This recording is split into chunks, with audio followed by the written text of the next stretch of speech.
So hello and नमस्कार दोस्तों, कैसे हैं आप सब बहुत अच्छे होंगे। चलिए आज हम चलते हैं साइमल्टेनियस इक्वेशन में। आज का टॉपिक ये रहेगा ना कि इसके संबंधित जैसे क्वेश्चन आपको आ गए तो आप किस क्वेश्चन को अटेम्प्ट करेंगे, किस क्वेश्चन को नहीं, इस पर विषय रहेगा। क्योंकि कुछ क्वेश्चन ऐसे होते हैं जो आपको अटेम्प्ट करने की ज़रूरत नहीं रहती, आप तुरंत आंसर जान सकते हैं। तो इसमें बिना देर करते हुए हम चलेंगे, बात करेंगे कि कैसे क्वेश्चन रहेंगे कि आपको अटेम्प्ट नहीं करना है, बस चेक करना है। क्या करना है? बस चेक करना है और आपको आंसर देना है। देखिए आपका क्या रहेगा क्वेश्चन, इसी में ऐसे क्वेश्चन रहेंगे जैसे किसी का पूछ लेगा एक्स वाई का मान क्या होगा। जनरली कैसे ऐसे क्वेश्चन आते हैं कि एक्स का मान क्या होगा, वाई का मान क्या होगा। आपके दिमाग में अब चल रहा होगा कि सर कुछ ऐसे भी क्वेश्चन आते हैं जो ये नहीं पूछते क्या कि x का मान होगा कि y का मान। जी हाँ, कुछ ऐसे क्वेश्चन आते हैं जिसमें लिखा रहता है कि x का मान, जैसे आपको ऑप्शन दिया जाएगा, 4 ऑप्शन रहेंगे, आप तो जानते हैं। x का मान एक में y का मान, एक में अनंत, एक में इसका आंसर कोई नहीं, ऐसा रहेगा।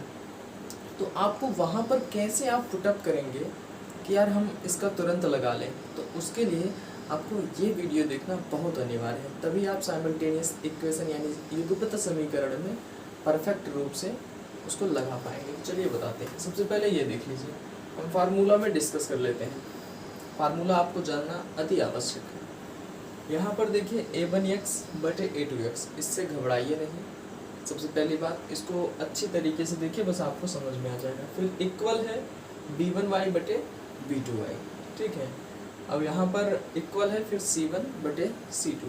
अब एक चीज़ आपको और समझ में आ रहा होगा कि सर ये जो a1 और a2 है, हाँ ये ठीक है कि आप इसको कह सकते हैं कि ये अचर है, लेकिन जो x y है ये क्या है? चर है। मतलब इसके मान कोई मतलब ठीक नहीं रहेगा, वो पलटते रहेंगे, ठीक है।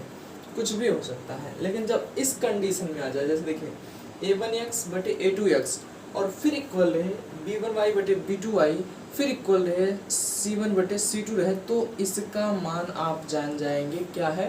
इसका मान कुछ नहीं आने वाला, इसका मान अनंत होगा। हमने दर्शा दिया है कि अगर ऐसे आए तो इसका मान सीधा आप समझ लीजिए कि क्या है, अनंत है, बस, ठीक।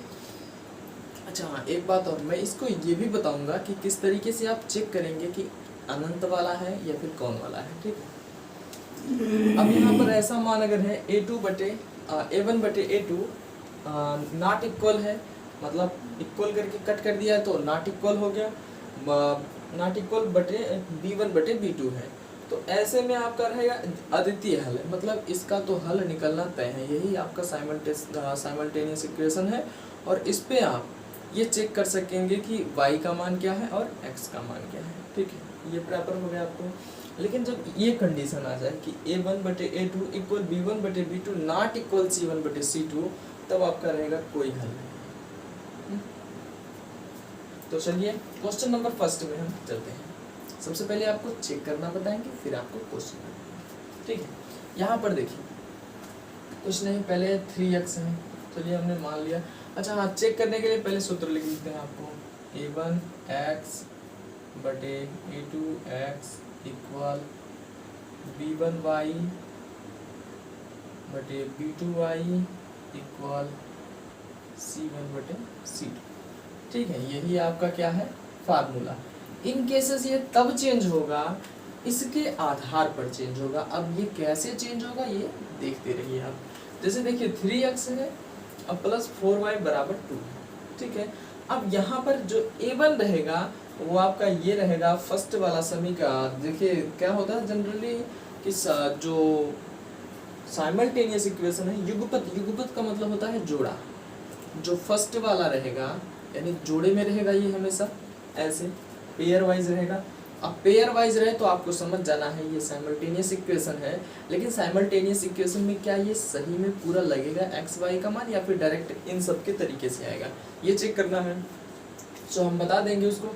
लेकिन यहाँ पर एक और बात है कि आप चेक करते वक्त ये जरूर ध्यान दीजिएगा कि इसको फर्स्ट में रखिएगा और इन सबको सेकेंड में रखिएगा, तभी आप प्रॉपर तरीके से लगा पाएंगे। मतलब इसको a1 b1 c1 इस तरीके में रखेगा और इसको a2 b2 c2 में, ठीक है, तभी आपको आ जाएगा। अब चलते हैं हम 3x, आपका x के इधर वाला मान वो तो आपका 3 हो जाएगा, ठीक है, वही आपका a1 है।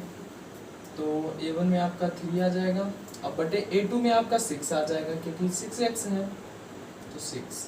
अब देखिए यहाँ पर इक्वल है, ठीक है, हमने इक्वल कर दिया, हमने क्या किया, इक्वल कर दिया। अभी चेक कर लेंगे, यहाँ पर देखिए 4 है तो B1 में आपका हो जाएगा 4। y लिख सकते हैं, नहीं भी लिख सकते हैं, ठीक है, आपको अगर अच्छा लगने के लिए आप लिख सकते हैं 4y या फिर अदरवाइज कुछ भी। अब यहाँ पर देखिए B2 में आपका है 8, समझ में तो आ रहा है ना। उसके बाद देखिए इक्वल क्या है आपका 2, यानी C1 आपका क्या हो जाएगा 2। अब यहाँ पर C2 आपका हो जाएगा 5। एक बात गौर से देखिए, अब आप इसको चेक करिए, क्या अपने आप से ये इसको चेक कर सकेंगे कि कौन संख्या इक्वल है कौन संख्या नहीं। जी हाँ, अब हम इसको बताते हैं। देखिए सबसे पहली बात, हम इसको कट करेंगे, 3 एक्का 3, 3 दूनी 6, यानी 1/2 आ गया ये, इक्वल 4 एक्का 4, 4 दूनी 8, ये भी 1/2, यानी ये इक्वल तो रहेगा। ये बराबर है कि नहीं, बराबर है ना, तो बस बात कंठस्थ है, ये बराबर है तो बस ठीक है।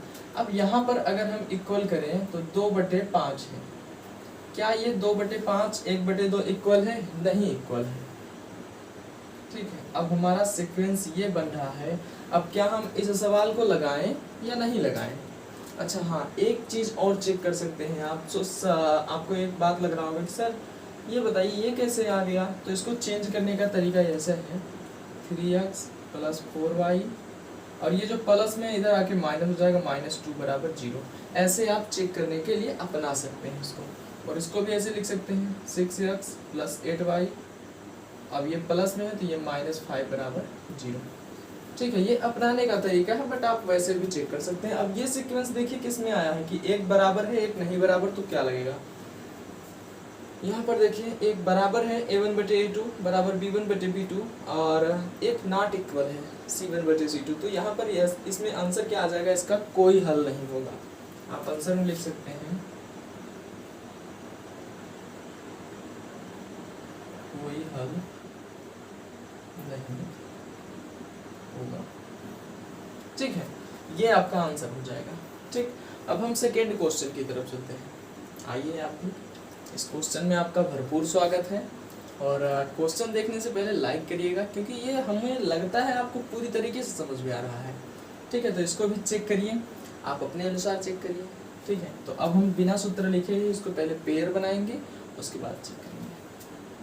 3x - y, अब यहाँ पर हमने क्या कहा कि अगर इक्वल में 5 है तो इसको आप अदरवाइज यहाँ पर प्लस में है तो माइनस कर सकते हैं, तो -5 बराबर, ऐसे आप चेक करने के लिए इसको जनरली बना सकते हैं, ठीक है। यहाँ पर आपका हो जाएगा 6x - 2y, ये प्लस में है तो 10 = 0। अब इसको हम सूत्र के अनुसार चेक करेंगे, ये आपका A1 हो जाएगा 3/A2 आपका 6 इक्वल, यहाँ पर देखिए अगर हाँ एक बात और कंफ्यूजन आपको होगा कि यहाँ पर सर कोई मान नहीं है, y की जगह कोई मान नहीं, तो आपको 1 रखना पड़ेगा, ठीक। अब तो समझ में आ गया, तो हम यहाँ पर रख देंगे 1, लेकिन यहाँ पर 2i है तो यहाँ का मान 2 है, कंठस्थ ना। अब इक्वल करेंगे, यहाँ पर क्या है भाई 5 है, यहाँ पर क्या है 10। क्या दोस्तों आप इसको चेक करके बता सकते हैं कि इसका मान क्या आएगा, तो चलिए देखिए, 3 एक्का 3, 3 दूनी 6, 1/2 ये आ गया, 1 एक्का 1, 1 दूना 2, ये तो ऐसे ही रहेगा, 5 एक्का 5, 5 दूना 10, यानी 1/2। तो आपको ये चेक करना है कि A1/A2 बराबर B1/B2 बराबर C1/C2 क्या है और इसमें क्या आएगा।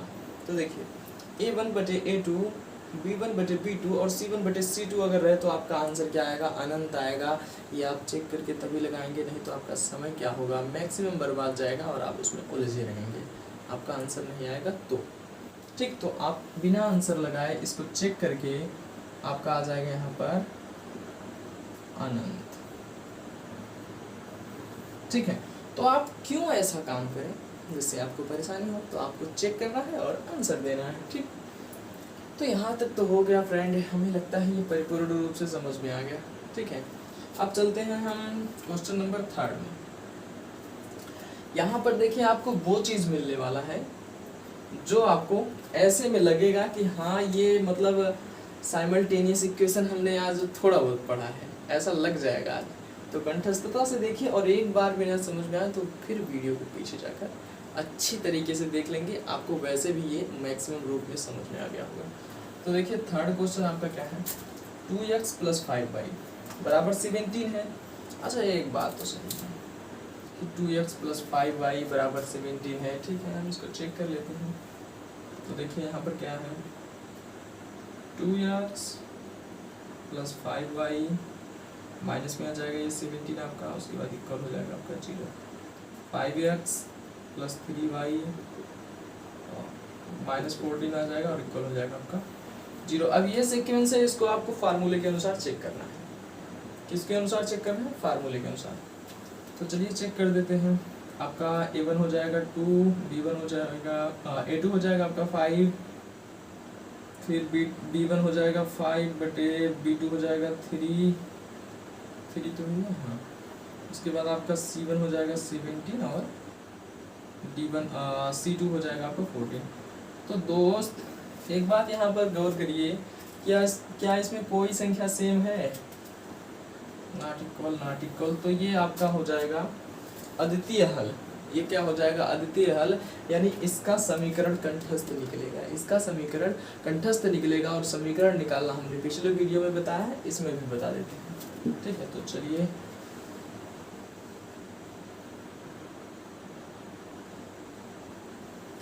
देखिए, समीकरण निकालने के लिए कुछ नहीं, जब ऐसे आपको आ जाए, अब इनके रूप में लिख लेते हैं, ठीक है, बराबर 17 है और बराबर 14 है। अब जब इस रूप में आ जाए, जब यहाँ प्लस प्लस रहे, तो आपको समझ लेना है कि यहाँ पर जोड़ना नहीं है, घटाना है, जस्ट अपोजिट करता है साइन के अनुसार, ठीक है। तो आपको एक बात और भी ध्यान देना है कि इनके मल्टीप्लाई भी होते हैं और कहीं से वो संख्या नहीं आती, इन्हीं में से लिया जाता है, ठीक। तो चलिए चलते हैं। सबसे पहले आप किस संख्या को ले लेते हैं, हम इसमें कर देते हैं 5 का मल्टीप्लाई इस वाले से, और इस संख्या को लेते हैं, इससे कर देते हैं 2 से मल्टीप्लाई। समझ में आ गया। इसमें किया हमने टोटल में 5 का मल्टीप्लाई, इसमें किया हमने टोटल में 2 का मल्टीप्लाई, करके देखते हैं। तो 5 का गुणा अगर 2 में करेंगे तो 10x प्लस 5 × 25 या 25y, फिर इक्वल 17 का गुणा 5 में करेंगे तो 5 से फिर 35, 3 5 का 5 3 8, ठीक है। इतना आ गया आपका ये 5 से गुणा करने पर। अब इसका गुणा करते हैं, 5 गुना के 10x, ठीक है, अब प्लस 3 दूनी 6y, ठीक है, बराबर 14 दूना 28। ओके। अब यहाँ पर हमने कहा साइन के अनुसार, जैसा अगर प्लस प्लस रहेगा तो वहाँ पर सब्ट्रैक्ट होगा। अब ये हमारा आ गया है, अब हम इसको करेंगे क्या, सब्ट्रैक्ट। क्या करेंगे, सब्ट्रैक्ट करेंगे। तो सब्ट्रैक्ट करने के लिए कुछ नहीं, देखें सिंपल तरीका है। अब अगर आप सब्ट्रैक्ट करते हैं तो यहाँ पर हो जाएगा आपका माइनस का साइन, और 10 में से 10 x तो खलास हो गए आपके। तो बचे ये कितने, 25, और यहाँ पर भी माइनस का साइन आ जाएगा। तो 25 में से अगर 6 चला जाएगा तो 19 बचेगा आपका, यहाँ पर बचेगा आपका 19y, और 85 में से आपको 28 क्या करना है, सब्ट्रैक्ट करना है। सब्ट्रैक्ट जैसे ही करेंगे तो 15 में से 8 जाएगा तो आपका बचेगा 8 7 15, और 7 में से 5 जाएगा तो 2, और y बराबर आ जाएगा 57। यहाँ पर जो मल्टीप्लाई है यहाँ पर आ जाएगा डिवाइड। 19 दूना 38, 19 त्रिक 57, यानी y का मान आपका क्या आ जाएगा, 3 आ जाएगा। और ऐसे नहीं समझ में आते तो 19 का गुणा 3 में कर लीजिए, 9 त्रिक क्या आ जाएगा आपका, 9 त्रिक 27 के साथ 2, 3 का 3 2 5 आपका कट जाएगा बिल्कुल आसानी से, ठीक है। तो y का मान आपको आ गया। तो बस कुछ नहीं है, जब एक का मान आ गया तो आप किसी एक संख्या को लीजिए और उससे डिवाइड कर दीजिए। देखिए अब x का मान निकालने के लिए कुछ नहीं, समीकरण फर्स्ट को लेते हैं, इसको मान सकते हैं आप समीकरण फर्स्ट, इसको सेकेंड, यहाँ पर भी ऐसे मान सकते हैं। तो 2x + 5, अब y का मान निकल कर आया तो 5 की जगह मल्टीप्लाई 3, ठीक है, y की जगह मल्टीप्लाई 3 और बराबर 17। कोई दिक्कत यहाँ तक कोई दिक्कत नहीं होनी चाहिए। अब ये हो जाएगा 5 × 15 और 2x प्लस बराबर 17। तो कुछ नहीं, ये प्लस में है, इस तरफ जाके माइनस में हो जाएगा, -15, यहाँ पर बचेगा 2, तो 2x बराबर 2 आ गया, ठीक है फ्रेंड्स। अब तो आपका बहुत आसान हो जाएगा। क्यों आसान हो जाएगा, क्योंकि x का मान 2x से मल्टीप्लाई है, तो यहाँ पर हो जाएगा, यहाँ ये प्लस है ये माइनस में 2, तो 2 एक कम 2, यहाँ पर आ जाएगा -1। यक्स का मान भी आपका क्या आ गया, -1। तो ये हो गए आपके आंसर, ये हो गए क्या आपके आंसर। बिल्कुल आसानी से आपका आंसर आ जाएगा। तो हम इन सबको इरेज करके यहाँ पर लिख देते हैं y बराबर 3 और x बराबर -1। ठीक है फ्रेंड, अब चलते हैं हम क्वेश्चन नंबर 4 की तरफ। इसमें तो आपको वैसे भी पता चल रहा है कि किसी का मान सेम नहीं है, यानी अद्वितीय हल ही होगा। देख लीजिए a1 है a2, b1 है b2, c1 है c2, मतलब कोई भी भाई इक्वल है ही नहीं, तो अद्वितीय हल होगा यानी ये हल होगा। तो ऐसे क्वेश्चन को लगाने के लिए आपको इतनी बड़ी पवारा करने की कोई ज़रूरत नहीं है, इसके लिए भी आपको बहुत अच्छे तरीके से समझाते हैं। देखिए, सबसे पहले आप समीकरण फर्स्ट मान लेते हैं, जैसे यही है समीकरण फर्स्ट, यही है हमारा सेकंड। ठीक है, अब समीकरण थर्ड बनाने के लिए हम कोई 2 सीक्वेंस या 3 सीक्वेंस लेंगे, लेकिन इन केस जब ऐसा रहे कि कोई न कोई संख्या इसमें से मिलती जुलती है, तो आपको यहाँ पर जोड़ने की ज़रूरत रहती है और घटाने की ज़रूरत रहती है। वो कैसे होगा ये बताते हैं। सबसे पहले हम जोड़ते हैं समीकरण फर्स्ट को समीकरण सेकंड से। आप लिख सकते हैं, हम थोड़ा हिंट देंगे बस, ठीक है। जोड़ लिख देते हैं, आप समझ जाइएगा। जोड़ फर्स्ट को सेकंड से, ओके। तो 23x - 29y बराबर 98 और 29x - 23y बराबर 110। अब यहाँ पर देखिए, आपको सिर्फ जोड़ना है एज इट इज, इसमें कोई प्लस प्लस माइनस कुछ करने की जरूरत नहीं है, ठीक है। तो 9 3 12 के 2, 5 -52 यहाँ पर भी आ जाएगा, बराबर ये 98 और 110 मतलब 208 आ गया। ये भाई क्या आ गया आपका जोड़ने पर। अब हम इसमें भी करेंगे रेसिप्रोकल, तभी आपका आएगा समीकरण थर्ड। रेसिप्रोकल का साइन कुछ इस तरीके से होता है, ठीक है। अब ये हो जाएगा 208 आपका ऊपर, और इसमें से कोई एक संख्या चली आएगी 52, भाग दे देंगे तो आपका बचेगा x - y बराबर 4 कैसे आया, क्योंकि 52 से मल्टीप्लाई अगर आप 208 में करेंगे तो आपका 4 आएगा, ठीक है। अब हम इसी समीकरण को ये हम लिख देते हैं समीकरण थर्ड, ठीक है। आपको यहाँ पर कंफ्यूजन नहीं होना है, ओके। अब इस चीज को क्या काम करेंगे, समीकरण फर्स्ट एंड सेकंड को घटाने पर, यही समीकरण लिखेंगे समीकरण फर्स्ट एंड सेकंड को घटाने का। यहाँ पर हमने जोड़ लिखा था, यहाँ पर घटाना,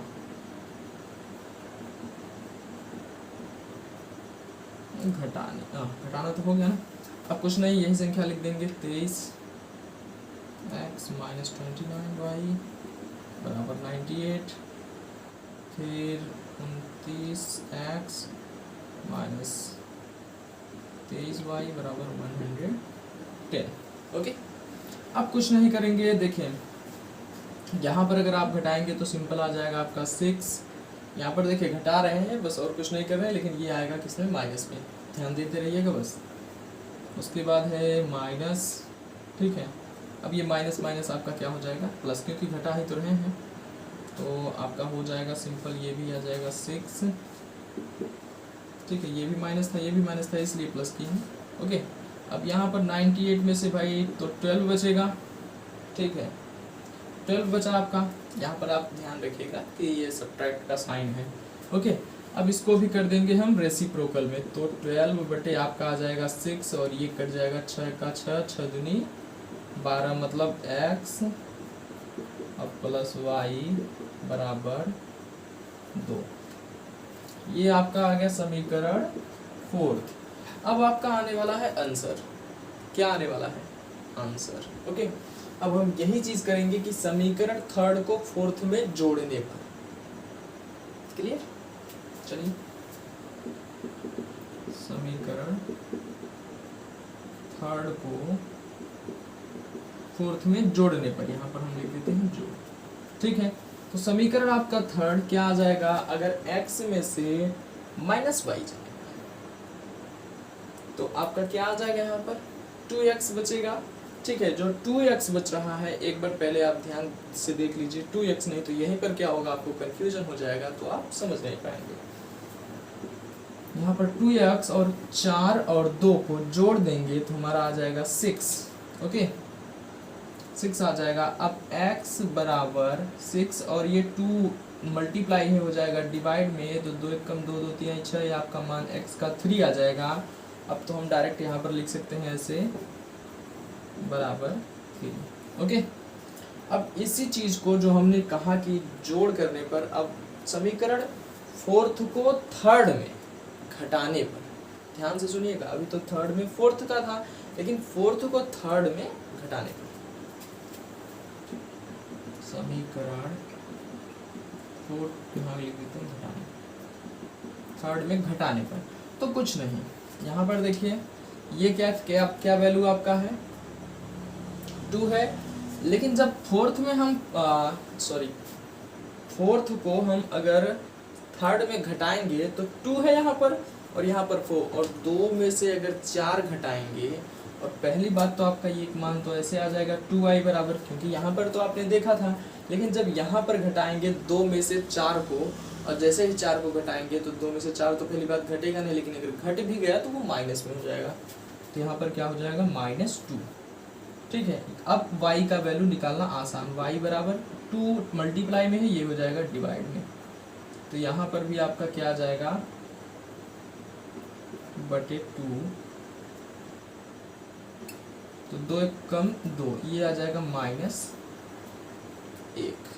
ठीक है फ्रेंड, तो आपका हाँ, अब वैल्यू हम बता देते हैं आपको।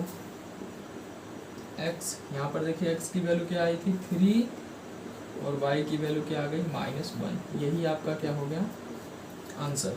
तो फ्रेंड ये वीडियो कैसा लगा, वीडियो अच्छा लगा होगा तो लाइक करें, शेयर करें, सब्सक्राइब करें। Thank you, thanks for watching. दोस्तों के साथ ज़रूर शेयर करें। थैंक्स।